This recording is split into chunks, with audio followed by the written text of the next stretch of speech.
To get to, let's see what's making news this Monday, the 12th of September. And a 22-year-old has been charged with attempted murder and committing a terrorist act over an stabbing in Sydney. Isis Khan is in custody after allegedly stabbing 59-year-old man Wayne Greenhalgh on Saturday, causing critical injuries. The victim has improved, but he remains in hospital. A father of two has died after suffering head injuries during a local rugby league match in northern New South Wales. 28-year-old Grant Cook collapsed shortly after being tackled while playing for the Marillambah Mustangs. He was flown to a Gold Coast hospital but died soon after. At such a tragic time, the whole rugby league community is feeling it. You know, at Marillambah he had hundreds upon hundreds of very close friends, and yeah, they're doing it tough. They're saying that's the family. Clive Palmer's once again clashed with the media as he arrived at a hearing into the collapse of Queen. It followed rowdy scenes last Friday outside the federal court in Brisbane. Liquidators are trying to establish the cause of the former company's collapse with debts of nearly $300 million.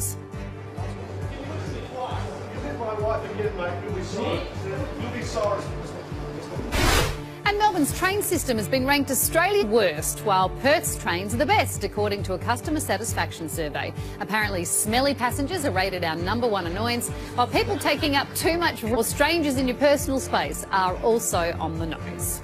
And if the smelly passengers don't annoy you, then you're the smelly passenger. Isn't the problem there the passengers and trains? No, up there was also like delays and things like that. And security, a lot of people, 74% want to see extra security on the train. This is a surprise you. I catch trains a lot, both Sydney. You're a man of the people, Steve. You're a man of the people. I certainly think Sydney's trains are better than Melbourne's trains, although if you're travelling out to the western suburbs of Sydney in the middle of summer, they're still not air-conditioned, so I'm not quite sure how Melbourne copped such a whack for that. I think Mikey would come into play, surely. That's a pain in the butt for a lot of people. That never works, has it? No.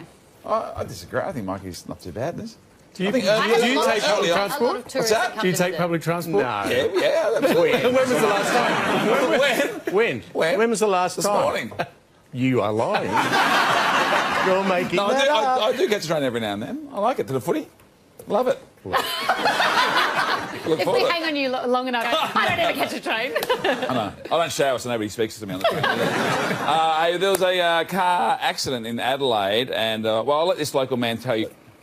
Would you say they're pretty lucky looking at that? Oh, very lucky. Absolutely very lucky, you know. Did anyone die or no, nothing like that? No, very lucky. I'll tell you whatever you need to know, just put me on the TV, that's all. All right, well, we still don't know for sure if the same-sex marriage plebiscite will actually happen, but there's already a who should pay for the campaigns. Should the public pay to hear both sides on a public vote on marriage equality? Who would have thought a simple yes-no vote would be so complicated? Church leaders claim the Prime Minister told them yes, he'd fund their no campaign. The PM says, oh no, I didn't. One MP says there's no need to fund either yes or no. And two bills before Parliament say MPs should just vote yes or no themselves. Is that clear? Yep. The plebiscite will cost taxpayers $160 million. For both campaigns will push the bill even higher. But should we be picking up their tab at all? Kevin Andrews says yes. If there's a plebiscite, there ought to be the opportunity for both cases to be put fairly to the Australian people and for them to make up their minds on that basis. Warren Ensch says no.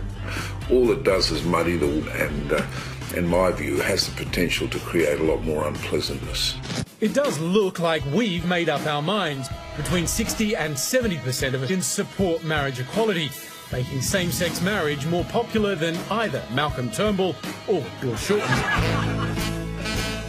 The question is, if we have to pay to vote on people's right to marry, should we also pay other people to tell us how to vote?